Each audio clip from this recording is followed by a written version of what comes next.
Irmãos, dando continuidade à nossa série de mensagens estruturada na Confissão de Fé da Igreja Batista da Cruz, que é a Confissão de Fé da Coalizão pelo Evangelho. E domingo passado foram pregados os artigos ou os pontos da confissão, o artigo 6º, o artigo 7º e agora o artigo 8º. E eu não sei se vocês perceberam, mas o 6, o 7 e o 8 apresentam o Evangelho de modo explícito.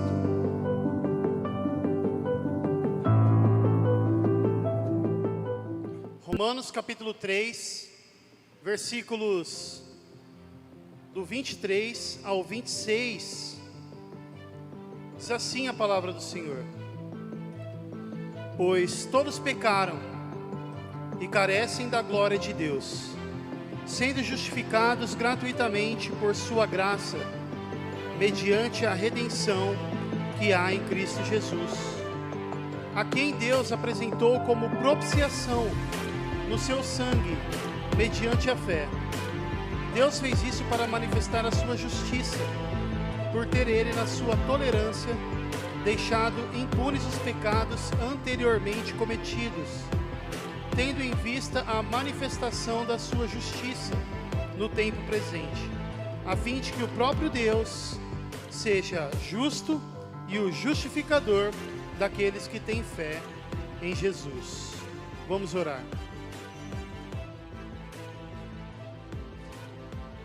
Então, o que nós podemos ver? Nós vemos que a Confissão de Fé da Coalizão pelo Evangelho, ela tem uma preocupação com o Evangelho, para que o Evangelho seja compreendido. Creio que deram essa importância, pois vivemos em tempos complicados, tempos onde os evangélicos não conhecem o Evangelho, tempos onde há um cristianismo sem Cristo, sem o Cristo das Escrituras, mas com um Cristo criado pela própria imaginação do coração caído. Essa semana, um famoso pastor liberal, que prega um evangelho distorcido, ele veio dizer que santidade, o que é santidade? Ele vai dizer que santidade é o sentimento ou a consciência de que Cristo está em mim, Cristo está comigo. Mas não importa o que eu estou fazendo, se eu estou enchendo a cara, isso são palavras dele, se eu estou enchendo a cara, se eu estou cheirando pó, se eu estou traindo a minha esposa, se eu estou em fornicação, o importante é que Jesus está em mim. É aquela ideia universalista, de que no final das contas todos serão salvos, inclusive Hitler, por exemplo. É aquela ideia de tipo assim, você chega para a pessoa, e ao invés de você vir com a mensagem de salvação, e com o chamado para a fé no Evangelho, fé e arrependimento, é aquela mensagem: Jesus está com você, não importa o que você faça. Mas que Jesus é esse? Não é o Jesus das Escrituras. E que graça barata é essa que não transforma o pecador? Chega a ser demoníaco isso. Esse é o Evangelho segundo Satanás, e não segundo os apóstolos. Pois na própria época dos apóstolos, Paulo já deixou um alerta à igreja a respeito dos falsos mestres, que pregavam um falso Cristo, que Paulo vai chamar um outro Cristo, e pregavam também uma graça barata. E quem crê nessa mensagem, que eu posso dizer, sem querer ser duro bastante, é uma mensagem satânica, ou não conhece o Evangelho genuíno, ou não aceita o Evangelho genuíno. Pois o Evangelho genuíno, apesar de ser o poder de Deus para quebrantar corações de pedra, para aqueles que permanecem em seus pecados, traz ranger de dentes. E eu não sei quem acompanhou ou leu a Confissão de Fé, mas observem esses 3 artigos. declaram explicitamente o Evangelho de Deus. O 6º artigo fala a respeito, o título é o Evangelho. O 7º artigo é a redenção de Cristo. E agora o 8º artigo é a justificação de pecadores. Vamos ver o que o 8º artigo fala. Diz assim, a justificação de pecadores. Cremos que Cristo, por sua obediência e morte, pagou plenamente a dívida de todos aqueles que são por ele justificados. Pelo seu sacrifício, ele carregou em nosso lugar o castigo que era devido por nossos pecados, satisfazendo própria, real e plenamente a justiça de Deus por nós. Por sua perfeita obediência, ele satisfez as justas exigências de Deus em nosso favor, uma vez que, pela fé somente, essa perfeita obediência é creditada a todos os que confiam somente em Cristo, para sua aceitação diante de Deus. Como, livremente e não por alguma coisa que houvesse em nós, Cristo foi dado em nosso favor pelo Pai, e sua obediência e castigo foram aceitos no lugar da nossa obediência e castigo. Essa justificação é somente pela livre graça, a fim de que tanto a exata justiça quanto a rica graça de Deus sejam glorificadas na justificação dos pecadores. Cremos que um zelo por obediência pessoal e pública flui dessa livre justificação. Fecha aspas.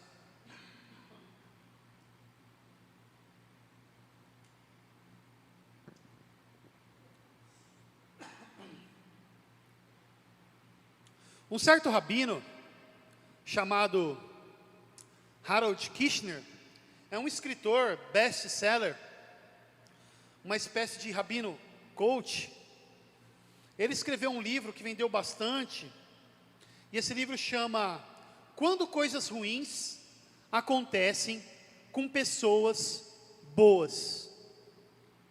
E nesse livro ele vai narrar a respeito da morte do seu filho, que morreu de uma doença rara. E nesse livro ele vai dizer que a única pergunta que realmente importa para nós é essa: por que coisas ruins acontecem com pessoas boas? Essa pergunta, se você for ver, trata a respeito da questão do problema do mal. Essa pode ser uma pergunta válida, e eu também não estou minimizando o sofrimento deste homem, mas a grande questão é: quem é de fato a pessoa boa? O apóstolo Paulo, em Romanos capítulo 3, vai dizer que não há um justo sequer, citando também um salmo. Ele diz isso, citando um salmo que também diz isso. Então, será que essa é realmente a única pergunta que importa? Martim Lutero, o reformador, antes de ser iluminado pelo Espírito Santo para o Evangelho da Graça, enquanto era um monge católico, enquanto ele era atormentado por sua consciência, por causa dos seus pecados, e esmagado pela lei de Deus, que é extremamente rígida, de tão rígida que exige de nós a perfeição, Lutero, em agonia espiritual, vai se fazer uma pergunta, e eu creio que essa sim é a pergunta mais importante para nós, que realmente importa. A pergunta é: como um pecador pode ser achado justo diante de Deus? Lutero teve a sua resposta nas páginas das Escrituras Sagradas, num período onde a igreja se encontrava em trevas espirituais, pois justamente não estava se importando com as Escrituras Sagradas, que é a palavra de Deus. Até que um dia, iluminado pelo Espírito Santo e à luz de velas, esse monge que era professor no seminário católico, foi iluminado pelo Espírito Santo ao estudar a carta do apóstolo Paulo aos Romanos. E quando ele se deparou com Romanos capítulo 1, versículo 16, 17, que diz: não me envergonho do Evangelho, pois é o poder de Deus para a salvação de todo aquele que crê. Pois a justiça de Deus é revelada no Evangelho de fé em fé. Como está escrito, o justo viverá pela fé. O justo viverá pela fé. Isso diz muita coisa. Mas Paulo vai dizer, eu não me envergonho do Evangelho. A pergunta é, o que é o Evangelho? Ou o justo viverá pela fé em quê? Ou melhor, em quem? O início do 8º artigo da nossa confissão dá a resposta sobre a fé em quem. Diz assim, cremos que Cristo, por sua obediência e morte, pagou plenamente a dívida de todos aqueles que são por Ele justificados. Então vai dizer, cremos que Cristo. Então fé em quem? Fé em Cristo. E o que Cristo fez? Por sua obediência e morte, Ele pagou plenamente a dívida de todos aqueles que são por Ele justificados. Romanos 1, versículo 17, vai dizer que o justo viverá pela fé. Romanos 5, versículo 1, vai dizer, justificados, pois, mediante a fé, temos paz com Deus, por meio do nosso Senhor Jesus Cristo. Então, quando nos tornamos justos diante de Deus? Quando nós somos justificados por Deus, perante Ele. Isso através de Jesus Cristo. E a mão que se estende para receber a graça da justificação é a fé. Fé em Jesus que trouxe a graça e paz com Deus. E olha que interessante, a fé também não é algo que nós produzimos. Em Efésios capítulo 2, Paulo vai dizer, somos salvos pela graça, mediante a fé, e isso não vem de nós, ou seja, a fé não vem de nós, mas é um dom de Deus, é uma dádiva, é um presente. Foi Deus que abriu o nosso coração e nos deu capacidade para enxergar em Jesus Cristo a nossa salvação. E Cristo nos salvou através de sua obediência e morte. Por meio de sua obediência e morte, Ele pagou a dívida de todos aqueles que são por Ele justificados. Vamos voltar aí em Romanos capítulo 3 que nós lemos, a partir do versículo 23, no início. Diz assim, pois todos pecaram e carecem da glória de Deus. A palavra vai dizer que todos, não somente alguns, mas todos. E um pouco antes vai dizer que não há um justo sequer. Não há quem faça o bem. Todos. Davi no Salmo 51, ele vai dizer, eu nasci na iniquidade, e em pecado me concebeu minha mãe. Então, Davi reconheceu que desde o ventre materno, ele era um pecador.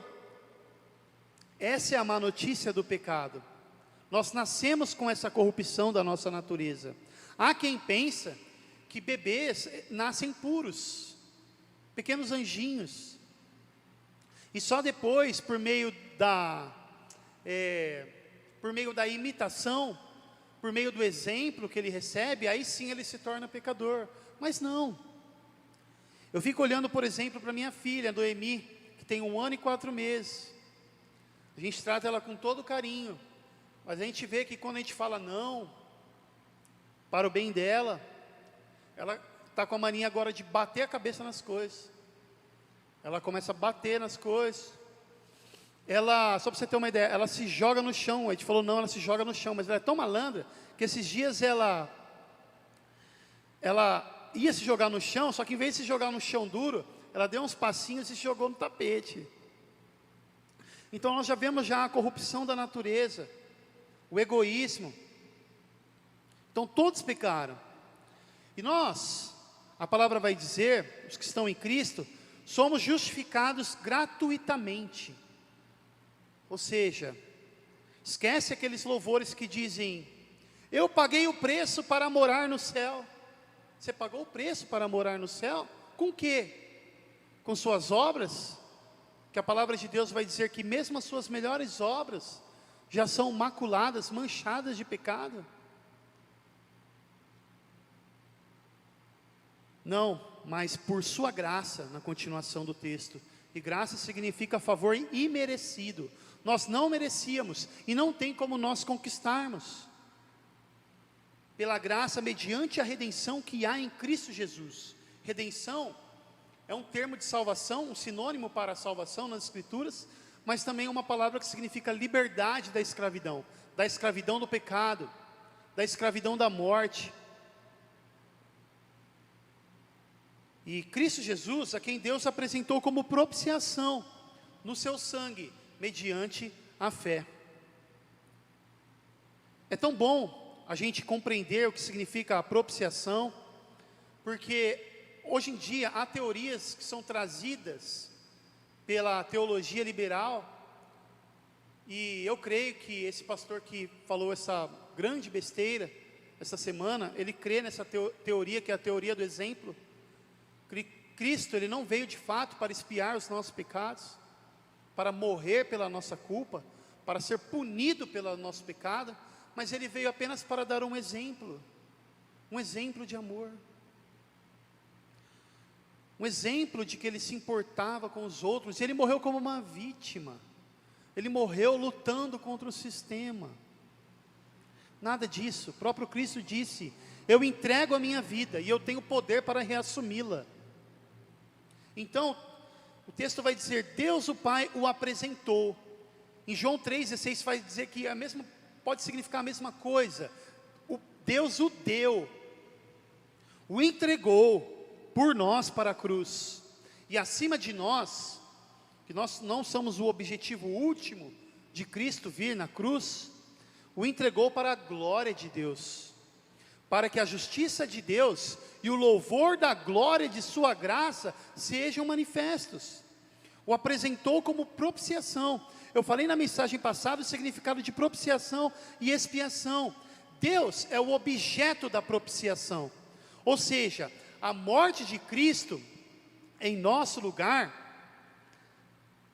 e Ele, ao pagar pelos nossos pecados, fez de Deus propício a nós. Deus se tornou propício a nós. Por isso que eu disse que Deus é o objeto da propiciação. Deus se fez propício a nós, que significa que Deus se tornou favorável a nós. É isso que significa propiciação. Agora Deus nos olha diferente. Não somos criaturas inimigas de Deus, mas fomos reconciliados com Deus. Deus é favorável a nós.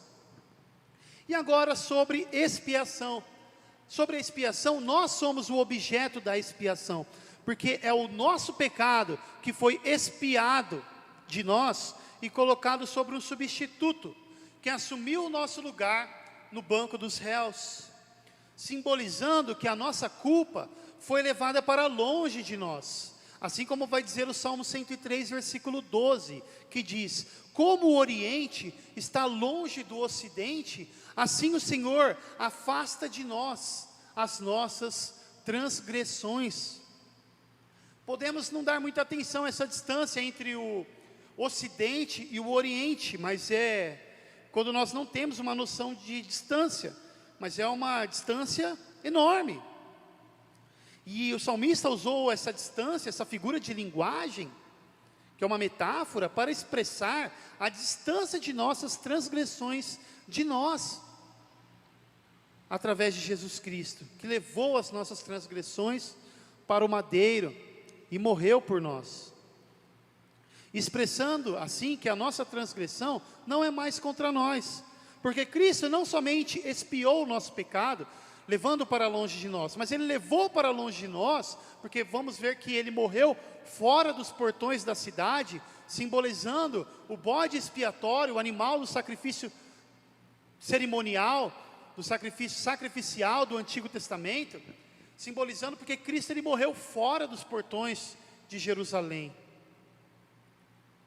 E fora dos portões de Jerusalém, Ele não somente levou para longe, mas Ele também morreu pelos nossos pecados. Ele pagou, Ele disse na cruz: está consumado, que significa está pago. E na continuação do texto de Romanos, Paulo vai dizer que Deus fez isso para manifestar a sua justiça, por ter Ele na sua tolerância deixado impunes os pecados anteriormente cometidos, tendo em vista a manifestação da sua justiça no tempo presente. Impunes os pecados anteriormente cometidos, foram punidos no tempo presente. Pois anteriormente cometidos, a qual se refere Paulo? Aqueles cometidos na antiga aliança. Pois o autor de Hebreus também vai dizer que os sacrifícios no tabernáculo e no templo, no Antigo Testamento, não tinham poder para de fato expiar pecados. Os milhares de cordeiros e os outros animais sacrificados pelo sistema sacrificial do Antigo Testamento não tinham poder para perdoar, expiar nenhum só pecado. Mas eram como uma sombra de um sacrifício que haveria de vir, definitivo. Serviram para apontar para o Salvador Jesus, que viria como um servo sofredor. Lembrem que João Batista viu Jesus, e eu fico imaginando a iluminação espiritual que João Batista teve, para reconhecer Jesus como o Cordeiro de Deus que tira o pecado do mundo, pois nem os apóstolos compreenderam isso naquele momento. E as pessoas eram justificadas, já que o tema é justificação, as pessoas eram justificadas diante de Deus pela fé também, assim como nós. Assim como nós, porque eles criam naquele que haveria de vir.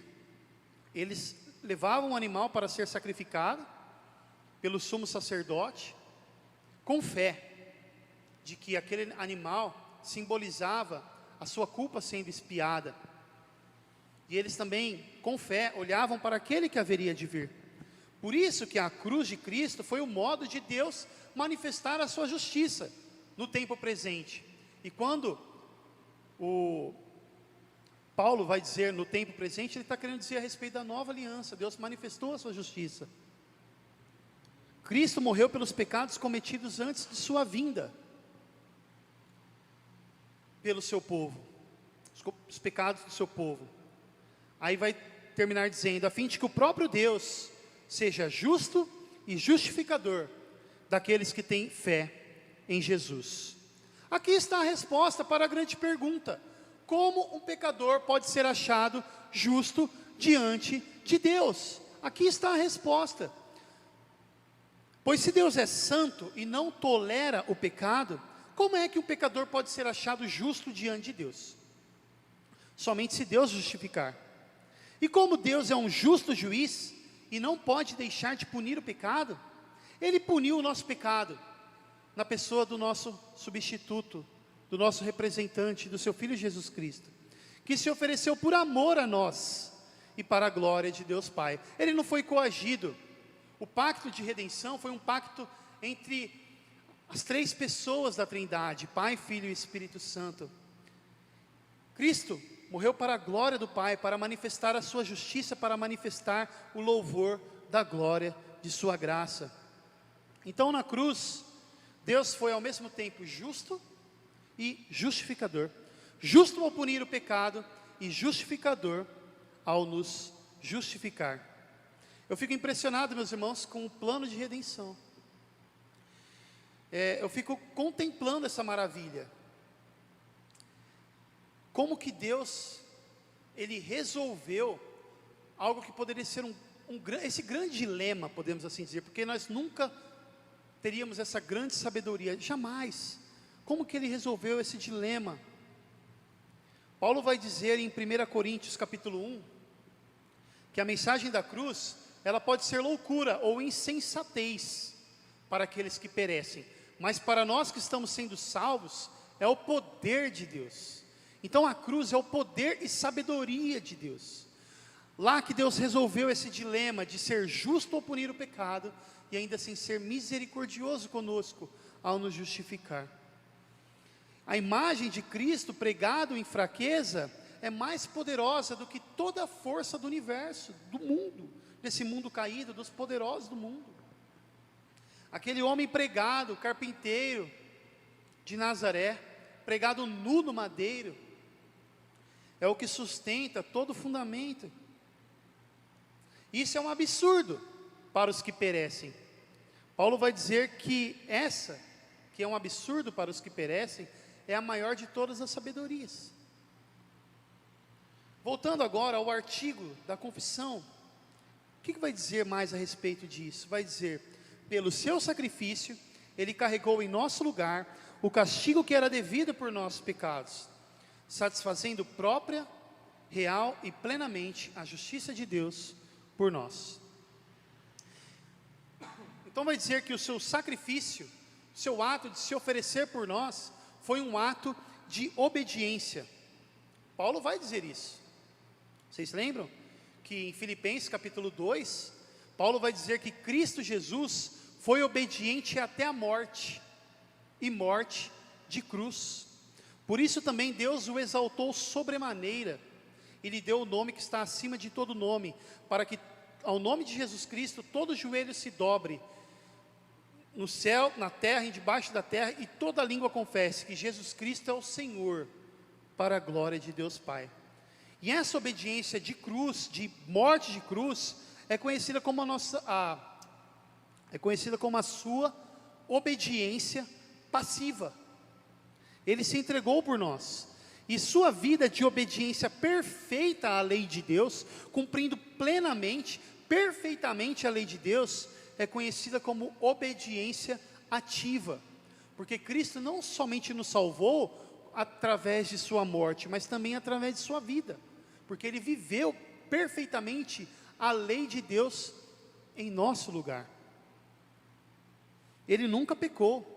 Ele ficou irado em alguns momentos, mas Ele ficou irado de um modo que é muito difícil para nós. Ele se irou e não pecou. Ele honrou seu pai e sua mãe, José e Maria, que cuidaram dele, os pais terrenos que cuidaram de Jesus Cristo. Ele nunca cobiçou. O seu prazer, como ele mesmo vai dizer, o seu alimento era fazer a vontade do Pai. É isso que satisfazia ele, saciava ele, fazer a vontade do Pai. Ele nunca quebrou o primeiro mandamento, que é aquele mandamento que inevitavelmente nós quebramos quando nós cometemos qualquer pecado, que é amar a Deus acima de todas as coisas. O diabo o tentou no deserto, e ele venceu Satanás com a palavra de Deus. Ele botou Satanás para correr com a palavra de Deus. Ele tinha enraizado em seu coração, em sua mente, a palavra de Deus. Ele venceu Satanás com Deuteronômio. Adão, graças a Deus não temos mais ele como nosso representante, mas ele é o representante da humanidade caída, que até hoje se encontra sem Cristo Jesus. Adão, ele pecou no paraíso, por influência de Satanás.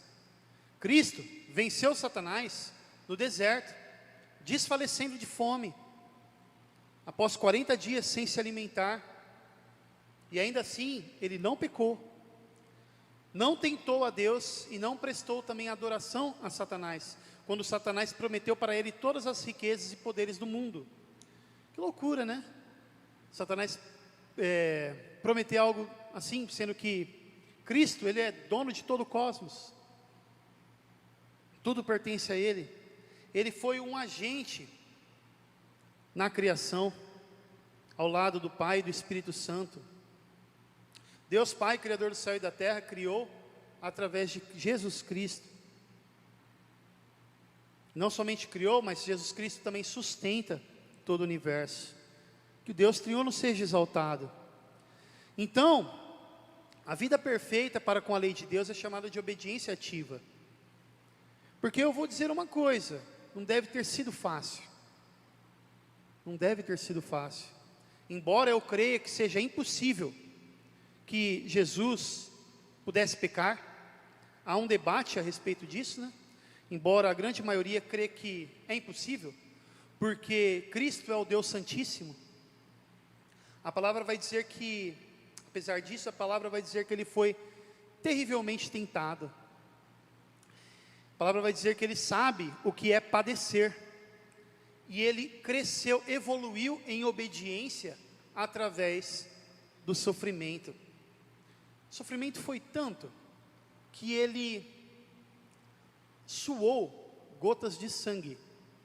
Isso acontece quando você está numa numa tensão tão grande que pode acontecer, é raro, estoura vasos sanguíneos da sua cabeça e cessou a sangue. Pois Cristo sabia o que ele esperava na cruz. Na cruz, ele sofreu a ira de Deus, a ira infinita de Deus em nosso lugar. Ele foi desamparado pelo Pai. Aquela comunhão perfeita que ele tinha com o Pai por toda a eternidade, naquele momento, nós não conseguimos entender, mas naquele momento houve uma espécie de ruptura, porque ele estava carregando o nosso pecado. E Deus não pode contemplar a iniquidade. E Cristo era a iniquidade em pessoa. A nossa iniquidade estava sobre ele. Ele era o ser mais maldito que tinha pregado no madeiro. Deus virou o rosto para o Filho.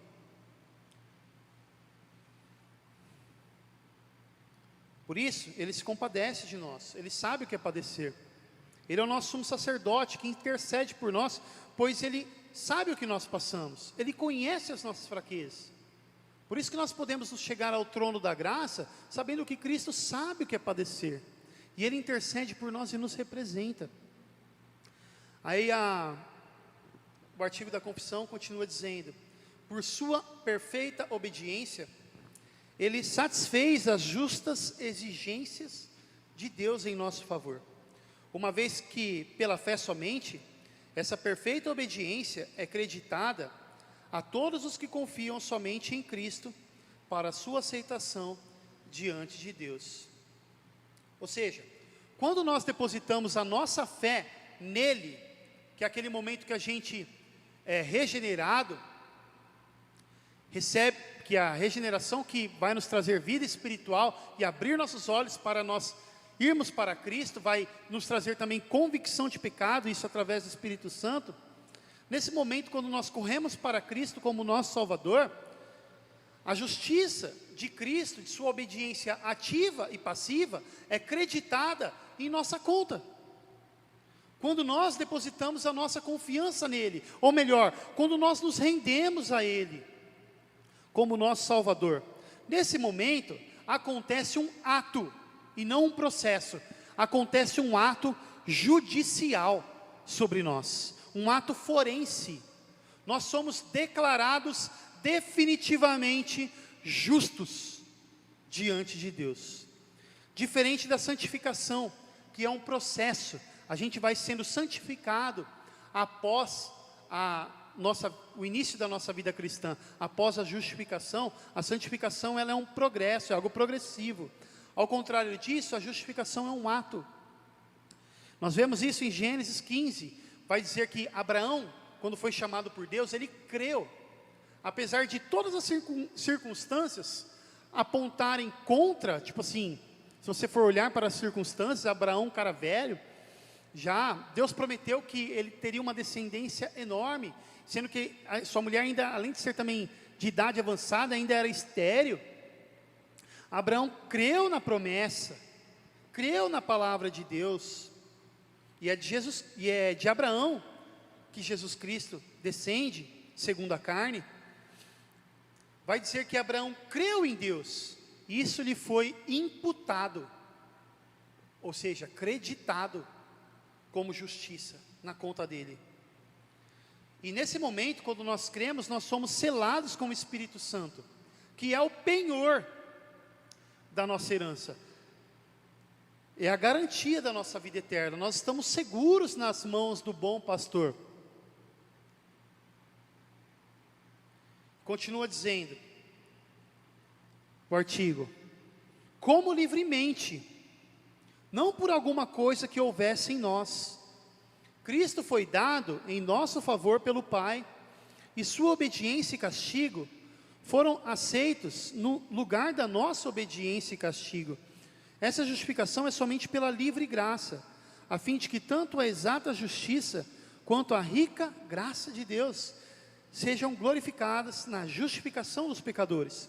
Então vai ver que, vemos aqui, que a obediência de Cristo e o castigo que ele sofreu é aceito pelo Deus Pai no lugar da nossa obediência, que nós não conseguimos obedecer perfeitamente, e o castigo dele é aceito no lugar do nosso castigo.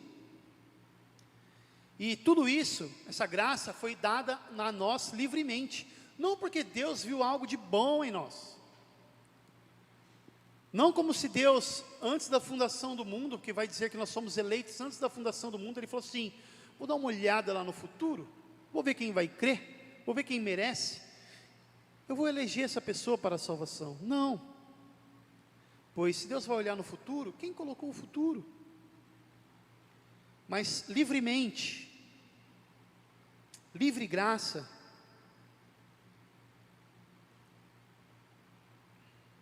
e essa livre graça que o texto vai dizer que exalta tanto a justiça quanto a graça de Deus, na justificação de pecadores. A livre graça de Deus, tem pessoas que são contrários a essa ideia, que é bíblica, eles não percebem que Deus é exaltado na justificação de pecadores. E o que acontece quando nós cremos nisso, né? Que é a última linha do artigo da confissão. Muita gente pode se perguntar, né? Ah, tá, mas que diferença vai saber disso? Que diferença isso vai fazer na minha vida prática? Que isso vai mudar? Muita gente fala isso, essas coisas, e a vida prática? Mas e muitas das vezes, quem diz uma coisa dessa, está possuída por uma mentalidade legalista que ela nem imagina. Pois geralmente, são os que desprezam a doutrina que dizem isso. O ensino, que dizem algo assim. Sendo que a doutrina, que significa doutrina? É o ensino da palavra de Deus. É a doutrina que irá produzir a devoção em ação. Meus irmãos, cristão, é impossível que o Evangelho não transforme a sua vida. É impossível. Se você foi regenerado por Deus, chamado pelo Evangelho, é impossível que Ele não transforme sua vida. Que você não seja constrangido por esse amor. Como Paulo vai dizer que o amor de Cristo nos constrange. Isso muda a sua vida. Não tem como. E quando nós somos saturados com o Evangelho, cada vez mais que ouvimos o Evangelho, nós somos transformados de glória em glória.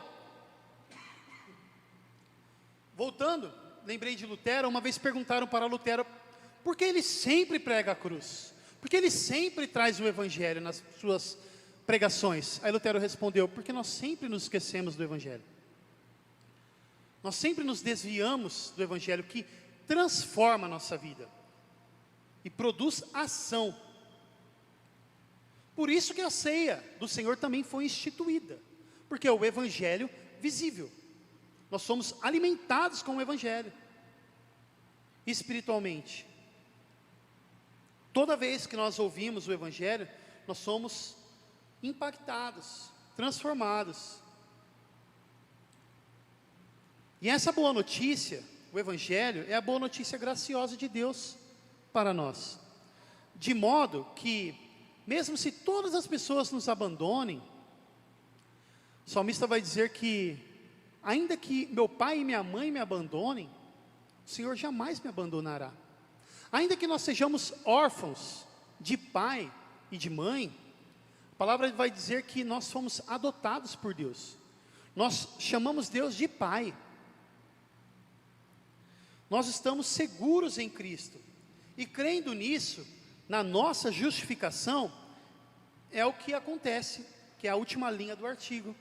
Cremos que um zelo por obediência pessoal e pública flui dessa livre justificação. Um zelo, ou seja, a nossa afeição é transformada, de modo que nós temos prazer na obediência, não para nos justificarmos diante de Deus, pois Cristo é quem nos justifica, mas a obediência que provém da fé como resposta de gratidão. Uma obediência pessoal e pública flui dessa justificação, pois aquele que nos justificou constrange-nos com o seu grande amor. Amém? Vamos orar?